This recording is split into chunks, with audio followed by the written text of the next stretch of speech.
Hi guys, so welcome to my channel. So 2022 has come to a close and it's time to revisit all the books I read last year and give some brief thoughts on them. You see we've got this tier list here and the rankings go as follows. On the top ranking, we have Cultural Reset slash favorites. These are books that I absolutely love and they are my favorites of the year. Below that, we have 5 stars, Love You Besties. And then 4 stars, You're Cool. 3 star, Not Bad, but Nothing Special. 2 star, Stay Away From Me, I Did Not Like You. 1 star, Electric Chair, this was horrible, I did not like it at all. And then DNF, Lock This Book in Hell. It should not have even seen the light of day. I hated it very, very much. So, those are the tier rankings. And remember, if you enjoyed this video, remember to subscribe and like the video. Now let's get started. So starting with the books I read in January, we have The Ivies by Alexa Dunn. This is about a group of cutthroat friends at a boarding school that do everything in their power to make their chances of getting into Ivy League colleges as high as possible, including backstabbing and sabotaging all of their classmates at every opportunity.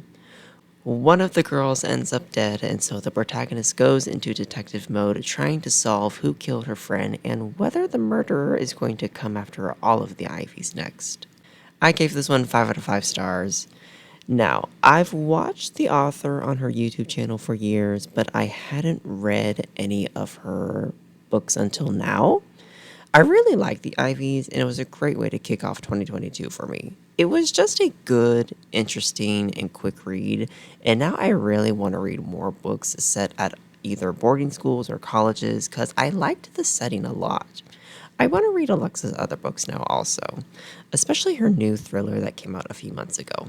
But yeah, 5 out of 5 for The Ivies. Next up, we have Star Wars Thrawn Treason by Timothy Zahn. This is the third book in the first modern Thrawn trilogy and follows Grand Admiral Thrawn as he tries to balance loyalty to his people and duty to the Galactic Empire. I'm going to be honest, I can't exactly remember what the book is about beyond that. Despite that, at the time I did give it a 5 out of 5, but I'm probably going to drop it down to a 4 now.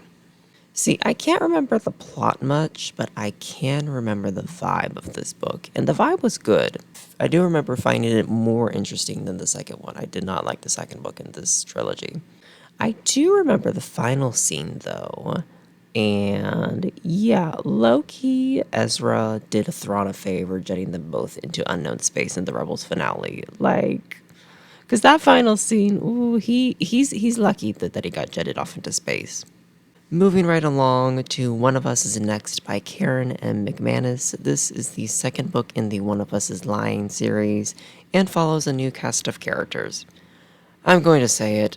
It's kind of like the Dollar Tree version of Book 1, and I think even this book knows that. Some mysterious figure at the school wants to play copycat and create a new gossip blog that reveals everyone's secrets. The characters have their secrets exposed and are determined to find out who the mysterious person is, blah blah blah. 2 out of 5 stars.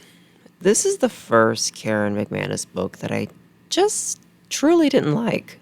As I said, I felt like it was the Dollar Tree version of Book 1. The new characters were bland, there wasn't nearly as much tension in the plot. I felt it relied quite a bit on nostalgia for the original cast, because the new cast couldn't really hold their weight in my opinion. And it was just boring, honestly. The original One of Us is Lying always had an air of excitement because the characters were literally being investigated for murder and their secrets could have legitimately ruined all of their lives. But in this one, the secrets were just typical high school shit like cheating or whatever. I'll still get the third book because it's the final one. The original cast is said to be main characters again, and I do usually like this author's books. This one just didn't do it for me. The next one is They Both Die at the End by Adam Silvera.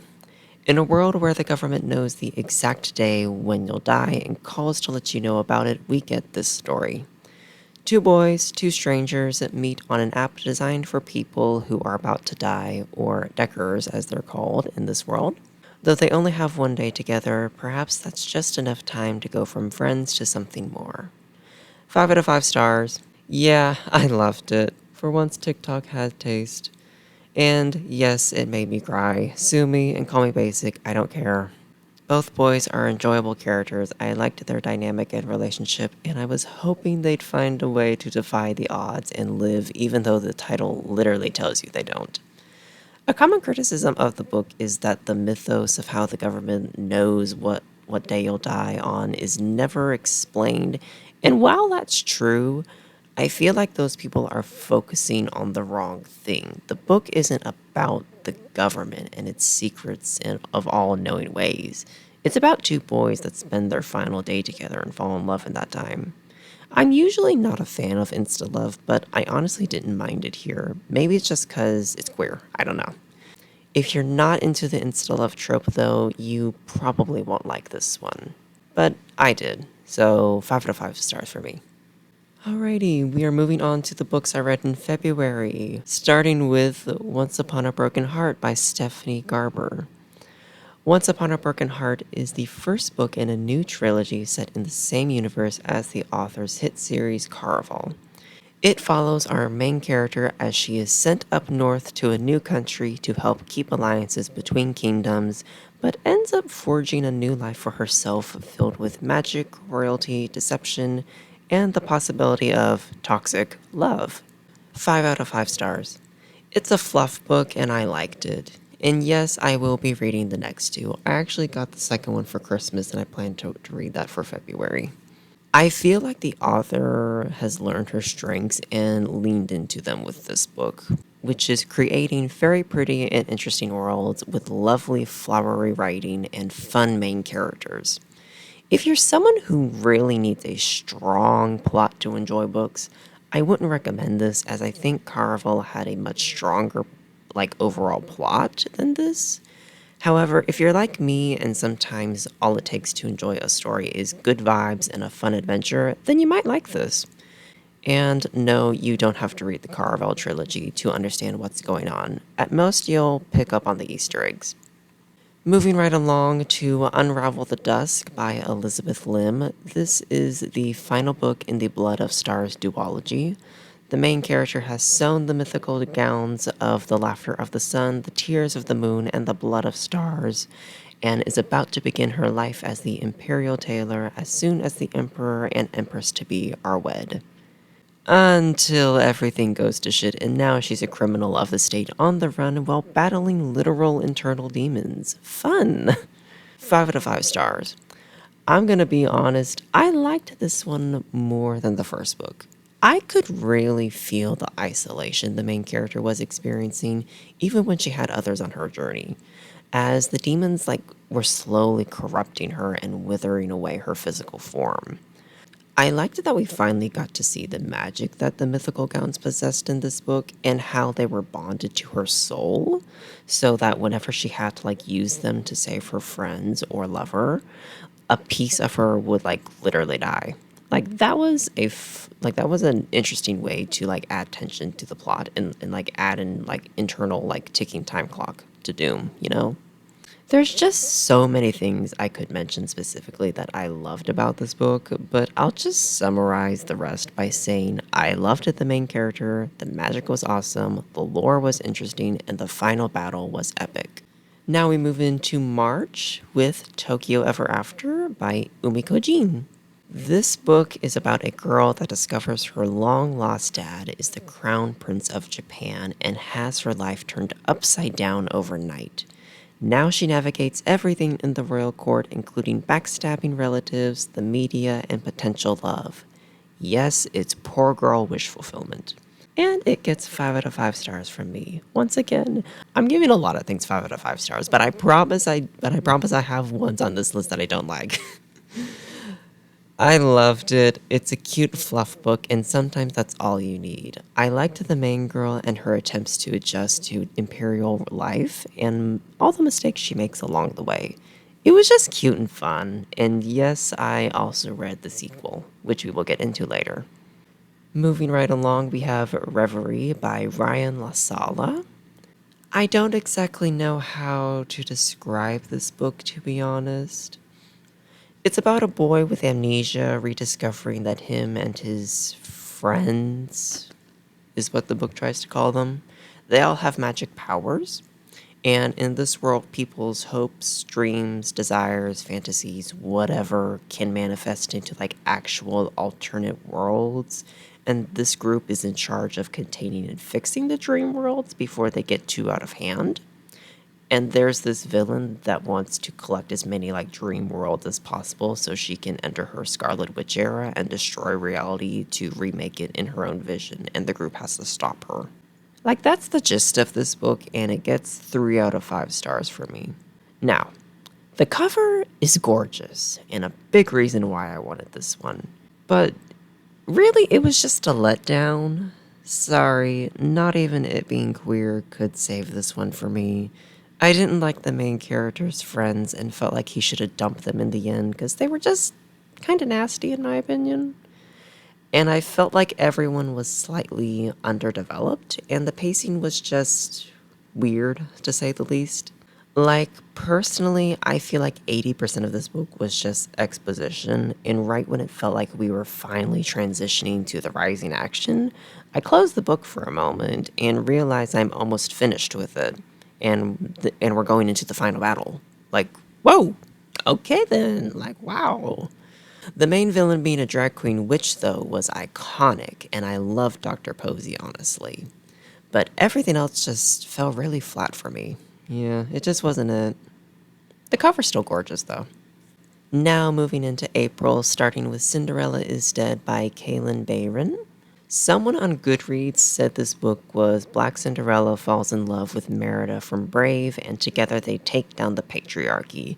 And honestly, that is the perfect way to describe this book. 4 out of 5 stars from me. Is it basic? Yes. Do I care? No. Here's the thing. I'm literally the biggest Cinderella fan on this planet and love pretty much every single version of the story, so of course I wanted to read this. This was just a fun, cute, queer adventure story about twisting the classic tale of Cinderella and destroying the patriarchy. I liked our Cinderella. She isn't Cindy or related to her, but still. And I liked our Merida, who actually is related to Cinderella. And I liked the witchy fairy godmother. All 3 of like the main trio characters, I loved them. Like, they were just fun. And you know what? I say that I give this one 4 out of 5 stars, but honestly, I've constantly been debating all year whether to give it 4 or 5 stars. Next up is Queen of Volts by Amanda Foody. This is the 3rd and final book in the Shadow Game trilogy and picks up with our main characters as wanted criminals while fighting for their lives and the lives of their friends/gang members. In true New Reigns fashion, power, lives, and the city's future all hang in the balance of a card game, and who wins and loses it. Place your bets, roll your dice, and pray to the saints that you win, otherwise loss may just cost you your life. 5 out of 5 stars. I loved this book, and I love this series, but the one thing I will say is I'm mad at how the main guy's story ended. Everyone else got a happy ending except him when he deserved a happy ending 10 times more than some of the people who got one. Other than that, I had just as much fun with this one as I did books 1 and 2. The characters are still very messy and backstabby, but you root for them all the same. The magic and the world are as fascinating as ever, and the elaborate life or death card game I felt like was handled quite well, especially considering the author introduced, executed, and wrapped up something that most other authors would spend a whole entire series playing out. I'm headcanoning that the main guy is eventually able to fix his situation and get his true happy ending, but nonetheless, I loved this book and I'm both happy and sad to see the series come to an end. Next, we have The Beast Within by Serena Valentino. This is the 2nd book in Valentino's Disney Villains series and tries to give an origin story for the Beast from Beauty and the Beast, including what his life was like before and during the curse. 1 out of 5 stars. I hated it, but I expected to. Okay, so a few years ago, I was going through a phase where I was fanboying over the Disney princesses and the Disney villains like hardcore, and I asked my mother to get me all the books in this series that were out at the time, so up to number 4. None of the books are good, okay? The Evil Queen book is decent at best, and the only one I didn't give 1 star, I gave that one like a 3 star. All the other ones have been complete Wattpad trash, including this one. And I only picked them up when I needed something that was really short to get through. And this was the final one out of the 4 I got. Yes, I read them out of order. It doesn't really matter. And I can finally put this terrible series behind me because I'm not getting the others that have somehow been published. I'll say this for all the books in this series, including this one. They break Disney canon, timelines don't make sense, character assassination is not uncommon, especially for you Belle fans. Y'all are gonna hate her in this book because she's not the Belle you know in the movie. I'm pretty sure there's 1 or 2 self-insert characters that are in prominent roles. And also, these books really aren't about the Disney villain, that's just marketing deception. They're really about a bunch of original characters that no one has heard of or cares about, and I'm tired of it. And the writing is trash also. I'll say this though. If you're an author and feel like you'll never be good enough to get published, just go read one of these books because I promise you will feel better and more confident in your writing ability. That's all. Now we are in the month of May, starting with Good Girl, Bad Blood by Holly Jackson. This second installment in the A Good Girl's Guide to Murder series follows our main character Pip as she is once again sucked into a mystery within her town, this time solving the disappearance of her friend's brother. 5 out of 5 stars. I really like this book. Yes, I think it's the weakest out of the 3, but I'm still giving it 5 stars, so that should tell you how great this series is. Next up, we have Long Way Down by Jason Reynolds. This is a commentary piece about gun violence. A boy's brother gets murdered in his neighborhood, and so he prepares to take revenge against the killer. However, as he rides the elevator of his apartment building down, multiple ghosts of people from his life that have all died through gun violence get on the elevator with him and start making him question whether continuing the cycle of violence is the right choice, or if it's better to let go and move on. 4 out of 5 stars from me. I read this book in 1 day because it's pretty short, and I had a nice time with it.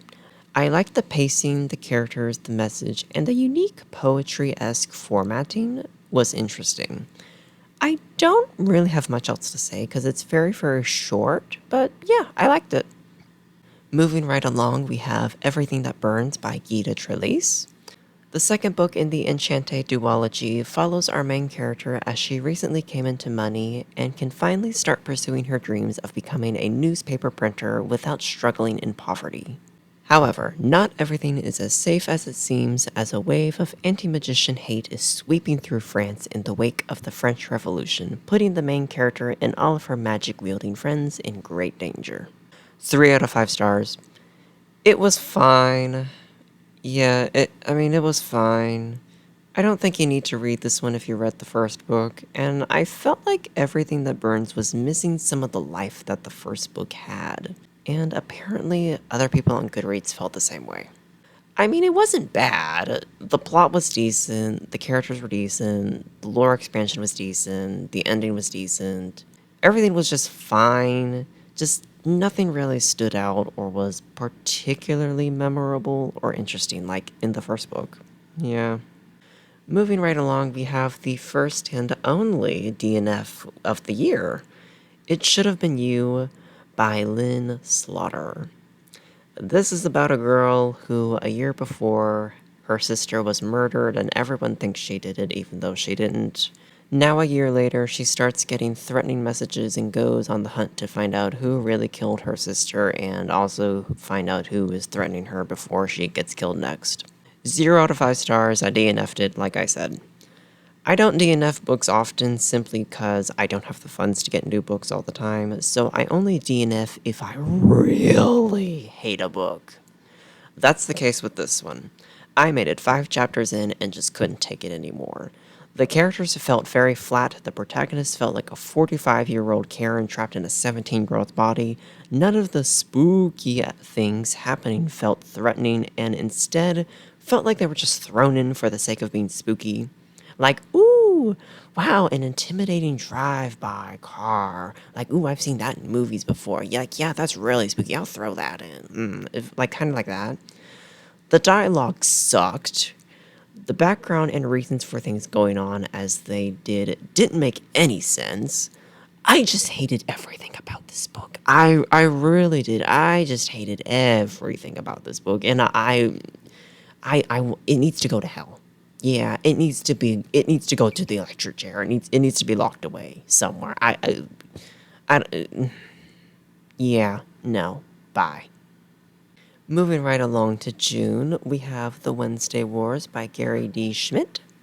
This middle grade book is about a boy and the bond he shares with his English teacher and how her guidance and influence makes him go from being a little brat at the start to growing and starting to figure out who he wants to be when he gets older, even if that evolution means ultimately disappointing his family in the future.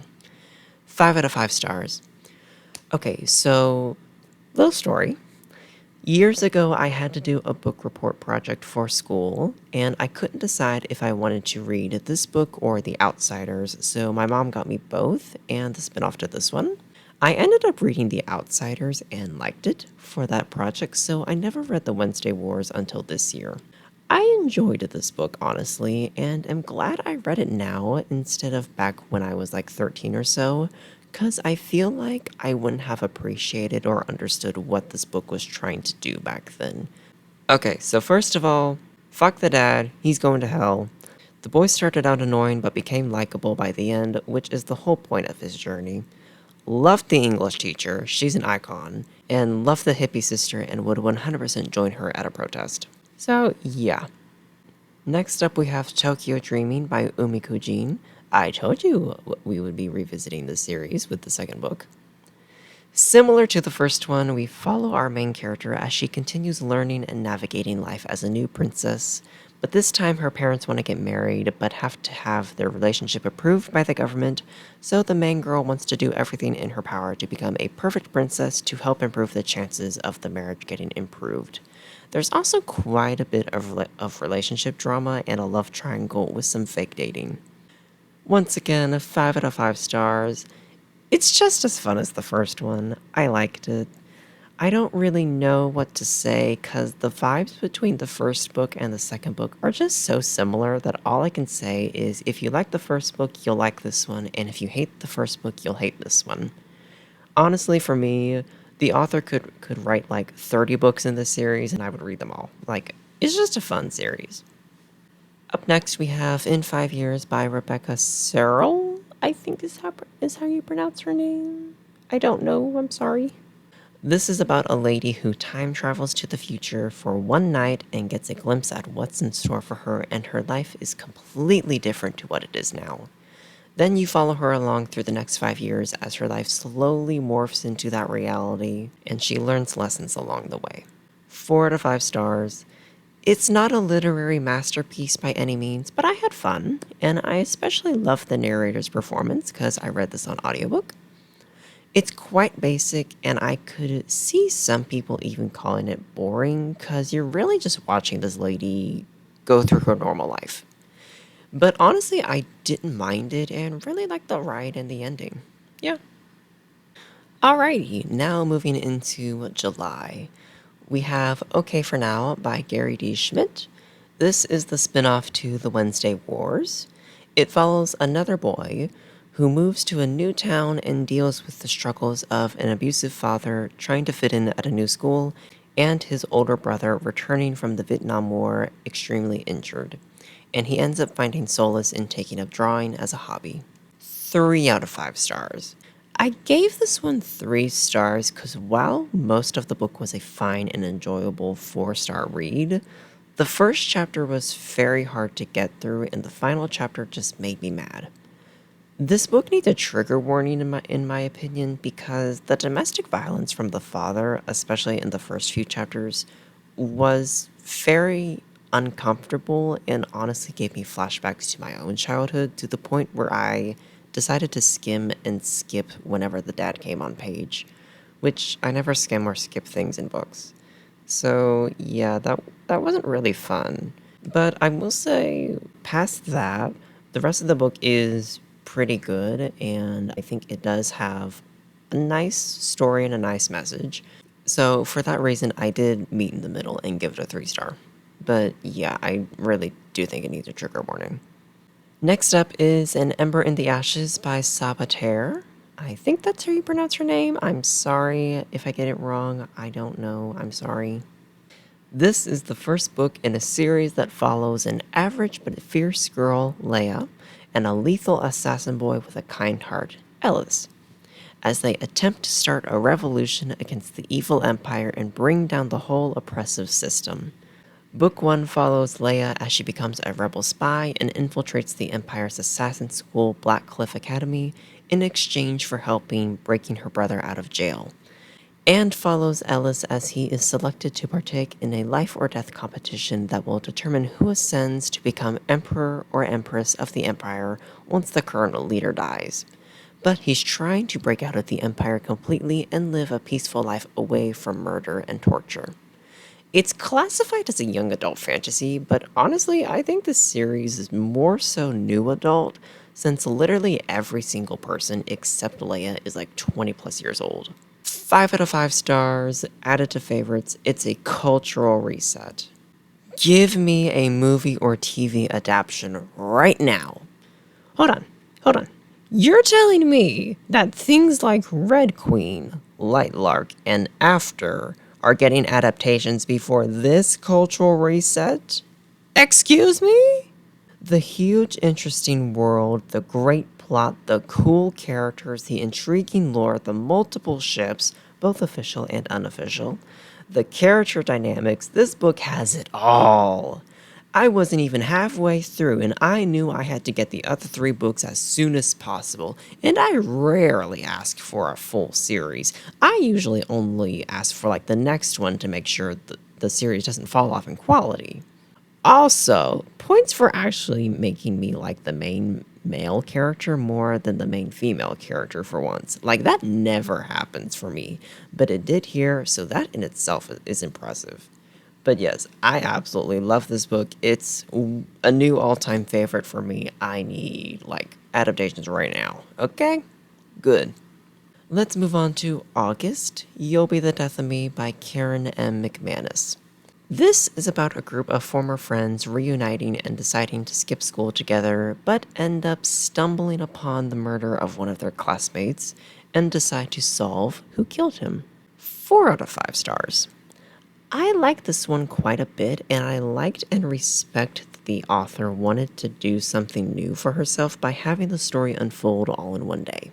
I don't really know what to say, really, then it was just fine and a good book. Like, a lot of people on Goodreads want to say Karen's newer books are worse than the older ones, but honestly, I think quite a few of us are just starting to age out of her target demographic, and there's nothing wrong with that. I'll continue to read her books for the time being, though. They're still enjoyable. Well, most of them. Next up is Star Wars Shadow of the Sith by Adam Christopher. This story takes place between episodes 6 and 7 of the Star Wars movies while heavily connecting to episode 9. But I don't feel like you need to have watched any of the movies to understand it. Luke and Lando race to unravel a mysterious disturbance in the Force connected to the thought-to-be-dead Sith and save a family that is being pursued by the Sith. And Rey's parents are on the run as people working for the Sith are trying to capture and bring them to Exegol. And Palpatine, but we don't mention that. 5 out of 5 stars. Alright, I love Sith, and yes, I am in the unpopular camp that I love The Rise of Skywalker, so I was hyped for this book, and it didn't disappoint. A second unpopular opinion, but while I've always liked the original trilogy main characters, they've never been any of my favorites. However, this made me feel a lot closer to both Luke and Lando, and come to like them both a lot more than I did before. I liked the whole adventure and seeing the early remnants of the First Order starting to take shape and the Sith Eternal plotting their comeback was very fun and interesting. I just really loved this book. It was so much fun. Next up, we have the cultural reset that everyone has been talking about, I'm Glad My Mom Died by Jeanette McCurdy. We all know about this memoir, okay?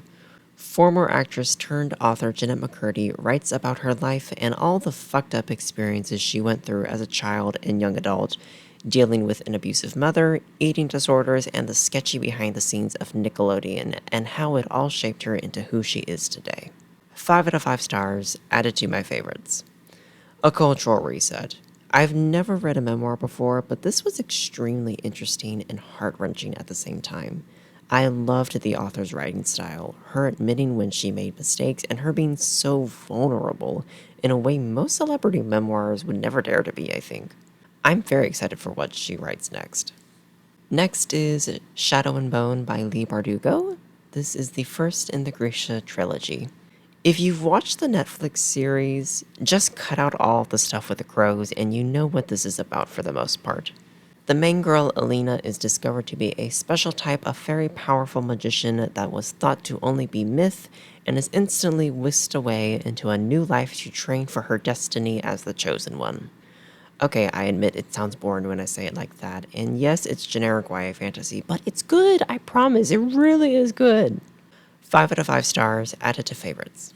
While watching the show, I felt like I was missing pieces and would actually like the story a lot more if I read the book, and I was right.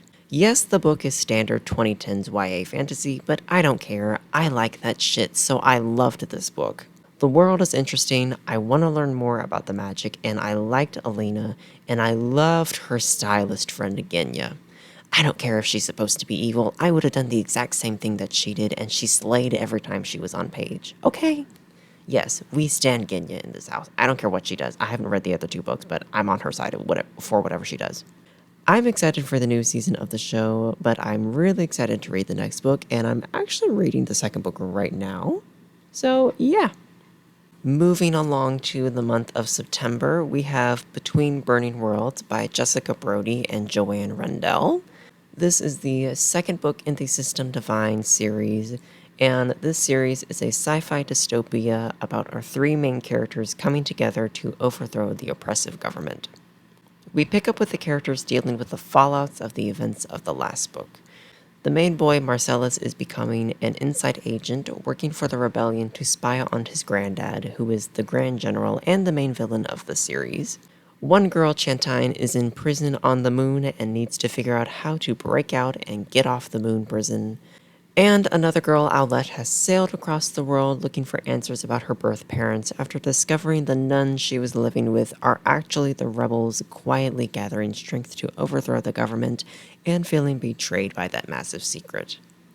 You know, it honestly sounds very campy when I explain it like this, to be honest. Like, love that. 5 out of 5 stars, which was both a surprise and not a surprise. Let me explain.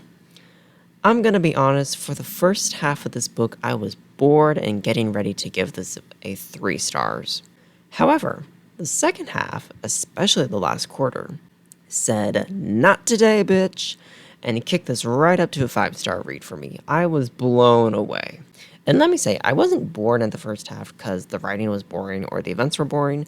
It just had very slow pacing, but then again, the book is like 600 or 700 pages, so it's allowed to be slowly paced, and that's a me problem, okay? The second half, when the stakes get high and the character revelations start coming out, oh girl, it was exciting and juicy. Particularly the main character, Owlette. A lot of people on Goodreads were hyping up the major reveal about her towards the end, and they did not lie. It was good, and I'm excited for how her revelation in this book is going to affect the events of the last book. Like, I'm very excited. I liked the new characters, especially the rich heiress girl and the criminal street guy that constantly fought with each other. They were very funny together, and I shipped them, honestly. But yes, I liked it, and I'm looking forward to reading the final book in 2023. Next up is Wrong Place, Wrong Time by Gillian McAllister. Wrong Place, Wrong Time is about a lady who sees her son kill someone one night and then starts time traveling back through time to try and figure out why her son committed murder and how to stop it. 3. I'm debating whether to give this one a 3 or a 2-star. I gave it a 3-star upon release, but I really don't like it. I'm probably gonna give it a 2 star. Yeah, I'm probably gonna give it a 2 star. Annoying main character and disappointing ending. It was interesting seeing all the pieces of the puzzle come together, but in the end, the full picture was still bleh. So, yeah. I swear the main character was so annoying and dumb. Like, she wanted so badly to say her son killed someone because of violent video games. And even when she saw and heard herself things that made it obvious something bigger was going on, she was still trying to push the violent video games narrative. And I'm a bad mom because I wasn't traditional enough theory for like a few chapters. Like, ma'am, you're uncovering shit about fake identities, kidnapped babies, and your husband being involved in a crime ring and influencing your son to become part of it. Move on from your Fox News conspiracy theories. They make no sense. Moving along, we have Star Wars Revan by Drew Karpyshyn. I'm sorry if I get that wrong. I don't know how to pronounce his last name. This is the third book in the Old Republic series of the Old Legends EU. Set thousands of years before the Skywalker saga, this book follows the legendary Jedi and Sith Lord Revan as he tries to piece together his fractured memories and put an end to the growing darkness hidden beyond the reaches of the Republic. 2 out of 5 stars. I feel like the only people that would like this book are Revan and Old Republic superfans that know like everything that is happening all at once at this point in the old EU. Even though many Star Wars books are side adventures meant to give extra insight about characters or events, I still feel like most of them you can read as standalones without knowing all that's going on at the time. Take Shadow of the Sith, for instance. Even though it is heavily tied to The Rise of Skywalker, I feel like you could not have watched any of the movies and still understand all the events in that book, because it really is its own story grounded in itself. But with Revan, I feel like that's not the case, and I could feel like I was missing so many pieces to the puzzle while reading this book simply because I haven't played Knights of the Old Republic. It just wasn't enjoyable. Also, I didn't really like the way the author wrote Revan's wife Bastila in her one random POV chapter. Like, it was really giving pick me energy in her POV. Yeah, I just didn't like it at all. Moving right along to October, we have As Good as Dead by Holly Jackson. This is the third and final book in the A Good Girl's Guide to Murder series and follows Pip as she is dealing with the immense trauma that the last 2 books have inflicted upon her. But mysteries don't wait, and she is once again called to action. Only this time, she is at the center of this case as someone is threatening to kidnap and kill her, and she has to find out who it is before she's the next person to go missing. 5 out of 5 stars. Low-key, I feel like the series was originally a duology, because this book's plot ties heavily back into the first, and not so much the second. However, I'm glad Book 2 exists because Pip's character arc in this one ties heavily back into the second one. I was very entertained. I loved the how to get away with murder aspect in the second half, and the ending was great. I think this series could honestly make a good TV show, to be honest. But if that ever does happen, I hope they give her friends more to do, because they never felt like they were needed in this series, to be honest. They never really did anything in this series. That's my one criticism of the series. Her friends never felt useful or even important at all. But I love A Good Girl's Guide to Murder, and Holly Jackson might low-key be an auto-buy author for me now after this. Like, it was just a really good series, and this book is no different. Like, I really loved it. Next, we have Local Woman Missing by Mary Kubica. I think that's how you pronounce her name. I'm not sure. Sorry, I'm bad with names. Alright, so 11 years ago, a woman and her daughter mysteriously went missing. The mother was found dead in what looked like a suicide, but the daughter was never heard from again. That is, until now, 11 years later, when she allegedly escapes her kidnappers and now the truth starts coming out. You follow 3 timelines/perspectives. The woman that died in the months leading to her death, a neighbor/friend in the immediate aftermath of the disappearance, and the brother of the alleged daughter in the present day. 1 out of 5 star. I hated this book. This is literally my second or third most hated book of the year, right after, the Lynn Slaughter book and right beside The Beast Within. It all comes down to the ending. I thought it was stupid. This book showed me that I hate clues and plot points that don't even connect to the endgame and are just there to serve as red herrings. And this book has like 5 billion of those. I like the characters. Well, beside the teenage boy, I can't remember his name. He was a brat. I read the audiobook. It was like 12 hours, and I feel like you could skip to the last 3 and still know 95% of what's going on. Because most clues don't even matter, and that irritated me. Also, spoiler, but can we talk about why one of your only 2 gay characters was the murderer/kidnapper when there were like 5 million suspicious straight people that had much bigger motives to kill? Just saying, I found that interesting. I really hated that. Yeah. And it just came out of nowhere, honestly. Like, it really, really did. Moving along to November, we have The Love Hypothesis by Ali Hazelwood. This is about 2 adults that get into a fake relationship for reasons and eventually fall in love. 4 out of 5 stars. I have a whole video on my channel going in depth about why I really like this book, but basically I found it very cute and fun and really like the characters. The Raylos won with the shipping game with this one. Yeah, they did. This was really good. And finally, we move on to the month of December, starting with Hotel Magnifique by Emily J. Taylor. This story is about a girl who applies to work at a magical luxury hotel with her sister.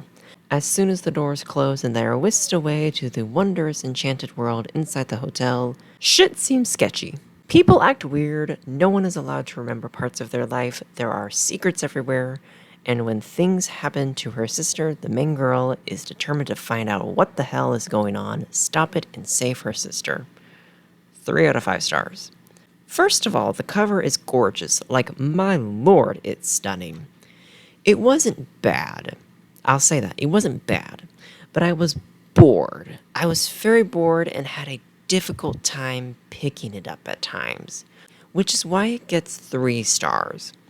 The plot felt like it could use a few more rounds in editing, the main character felt more like she should have been a side character, and there were a lot of characters but not much depth to many of them. Overall, I didn't hate it, but I also didn't really like it, so yeah. Next we have The Cultural Reset, The 7 Husbands of Evelyn Hugo by Taylor Jenkins Reid. Film legend Evelyn Hugo is ready to tell her life story and finally discuss all the juicy details about her infamous string of 7 marriages and whether any of them meant anything or if there was a true love that no one ever knew about. 5 out of 5 stars, added to favorites. This is a cultural reset. Yeah. Iconic, legendary cultural reset. I'm ready to burn Netflix to the ground when their suffocating asses do this book dirty. I love the main characters. I loved following Evelyn through the decades and watching her evolve as she gets older. I love the drama. I love the love story between her and Celia. I love the friendship between her and Henry. I loved Monique's character arc. I just loved everything about this book. It's a masterpiece in my opinion. And here's the thing. I know I have bad taste at times. I love Emily in Paris, for crying out loud. But on this one occasion, I know I have good taste and that this book is objectively incredible and it's everyone that doesn't like it that is tasteless. End of discussion. I'm right on this one. Sorry. Some people that I really respect don't like this book, and I'm sorry, they're tasteless. We all have our tasteless moments at times. This book is a masterpiece. There, I said it. I will stand firm on that opinion. Yes, I absolutely loved this book. I love this book, and I'm so sad. And I'm so sad that the film adaptation went to Netflix. And the final book of the year is A Torch Against the Night by Saboteur. This is the second book in the Embers in the Ashes series, and we follow Ellis and Leia as they try to break Leia's brother out of prison while being hunted down by the Empire. We also add Helene's POV, Ellis's best friend, as she is tasked with leading the hunt for the 2 of them, with her family's lives being the price of failure. 5 out of 5 stars. I really loved this one also. though I think the first one may be my favorite between the two. I loved it that we added Helene's POV because I love her, even if her morals are sketchy. And she gave us a really interesting look at the Empire's hierarchy as a whole outside of Blackcliff Academy. The world expansions were really good with visiting the tribal lands and finally seeing what those people are like firsthand, actually seeing Koff Prison for the first time, and everything with the Soul Catcher and her Purgatory Forest. I liked how things ended and think it set up the next book nicely with new dynamics and a better understanding of the villains the characters are facing. Yeah, I really love this one, and I'm excited to read the next two in 2023. Yeah. Well, that is all 32 books that I read in 2022. I'll leave links to all of these books in the description in case any of them interest you. And if you've read any of these books, then let me know your thoughts on them in the comments and whether I'm tasteful or tasteless. Be sure to like and subscribe if you enjoyed this video, and I'll see you next time. Bye!